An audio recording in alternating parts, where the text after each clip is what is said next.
Hi everyone, আমি ঋতুপ্রিয়া আর আমার চ্যানেলের নতুন একটি মিনি ব্লগে আপনাদের জানাই অনেক অনেক ওয়েলকাম।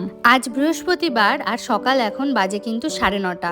এই সুন্দর একটা ঝলমলে দিনে ভাবলাম ভালো কিছু রান্না করা যাক। তো ফ্রিজে রাখা ছিল পনির, ভাবলাম আজকে পনিরটারই নতুনভাবে কিছু রেসিপি বানানো যাক।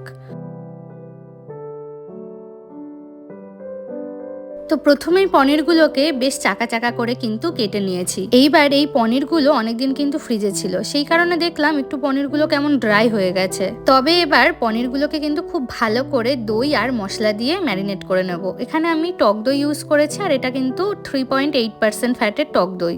তবে আপনারা চাইলে কিন্তু এখানে যে কোনো টক দই ইউজ করতে পারেন।